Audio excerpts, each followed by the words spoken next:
bloody plastic bumper.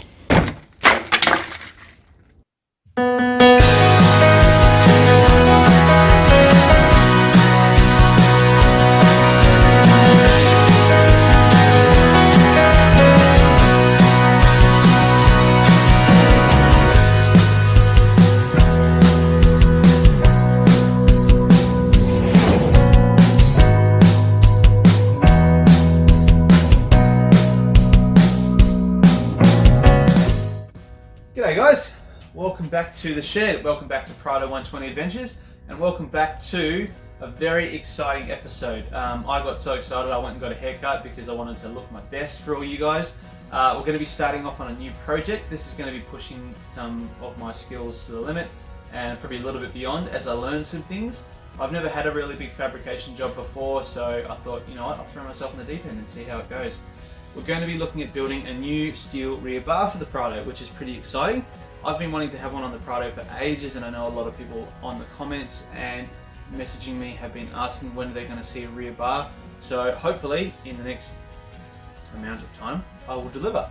I don't know when it's going to be done yet. I haven't even started, but it's already looking like it's going to be a big job. It's going to be made out of steel plate. There's going to be a single swing arm on there. There's going to be a lot of folding and trying to follow some factory lines. See how that goes, as well as adding on a few extra features. This bar is going to be modular as well. I wanted to build it in sections and be able to install different sections on the car. It is a daily and I need to be able to drive it to work and back, so I can't have it with no bar on the back or with, you know, sharp bits of metal hanging off of it. So it's going to be built in 3 parts, and then the swing arm will just come later once I'm ready for that. So it's going to be painted in the Toyota factory white with a bit of a twist on it, so that'll be interesting to see how that turns out. The top step, I'm thinking either checker plate or maybe some steel like pattern or something on the top. Or I've got a third idea which is a little bit unconventional, but it's kind of gnawing in the back of my mind and I'd like to follow it, but I'll see how I go closer to it. So this video is going to be a bit of a work in progress. These projects are usually weeks or months long, and trying to show you every single detail of those is going to get really boring really quickly. So I'm just going to try to keep to the interesting stuff. If you're interested in seeing lots of really nice fabrication work, really nice welding, very nice kind of design kind of stuff, there are plenty of other YouTube channels that do it way better than me, and I'm not even going to pretend that what I'm doing is like groundbreaking or amazing, but more the design and like how I think about things, which seems to be what you guys want to hear about. Let me know in the comments if that is something you'd like hearing about, because I think that kind of step-by-step design process is something you acquire over a long period of time, and some people want to hear how mine is. So if you're interested in that, I'm going to put those all in the video so you can say, okay, why is he doing it this way? Why has he chosen to change direction halfway through? And I'll try and elaborate on that as much as I can. I've never done something like this before. This is going to be a first for me. I don't even know if I'm going to finish this video. So if you see it uploaded, then there must be some progress, right? So yeah, anyway, follow along and I'll show you how it all goes. So just to give you a bit of an idea of what it's going to look like when I'm finished, I don't want to show too many plans and stuff until I've actually got some metal down, otherwise I'll look like a fool. This whole back corner is going to be rebuilt, so the whole rear plastic bumper is going to come off. It's going to be cut along there for some R&D pretty soon. It'll be 3 pieces of flat steel coming around that corner, and then it'll run all the way. It's going to follow that line all the way to the edge there and cut right through.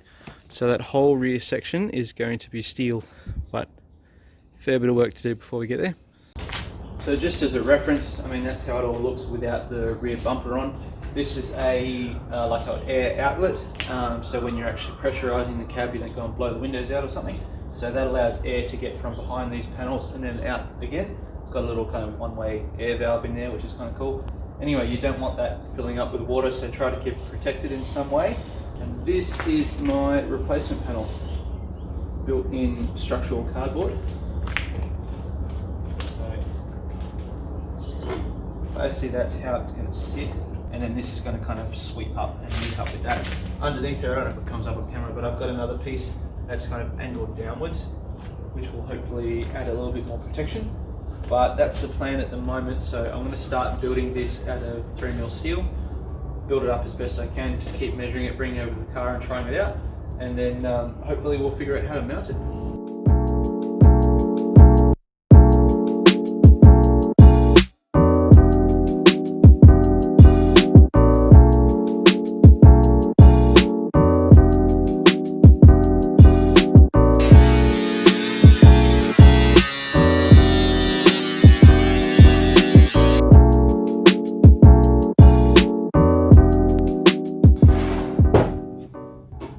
have it, full day of work, and this is about all I could get to.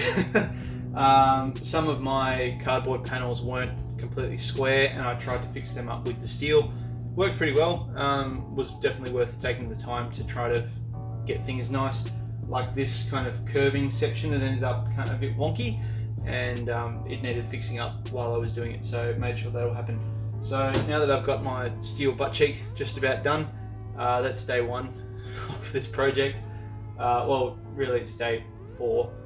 Now behind it, there is a little bit of space, and I'm going to try and gusset some of these corners, just because if you do end up backing into something, I'd rather there be a little bit more strength behind there.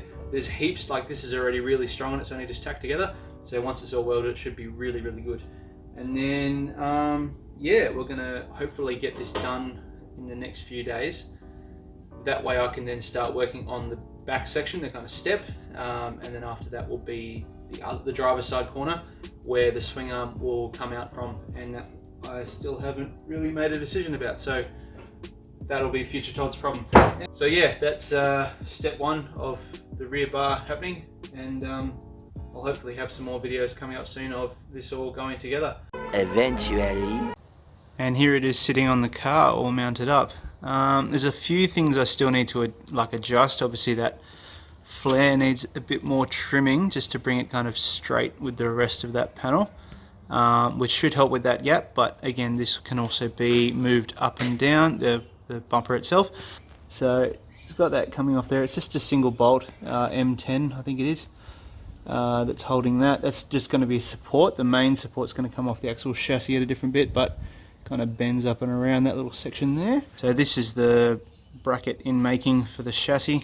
So that grabs onto the 2 existing bolts under there for the tie down points, and then it just kind of wraps around to anchor itself. Probably going to put a second bolt through like here, just to kind of stabilize the whole bracket, but it's going to come with from that point it's going to then sweep out to that corner. So it's going to come from about here and then come up to meet here, and then there over to here. So that's going to be the next little job to do. This actually works really well because I can still shut the door at the moment. That sits up nice and close to the panel so it doesn't touch. And then there's some lines on the side of where probably the actual kind of step is going to go in relation to the rest of the door, so that it can all still close. So yeah, lots of work still to do, so let's get to it.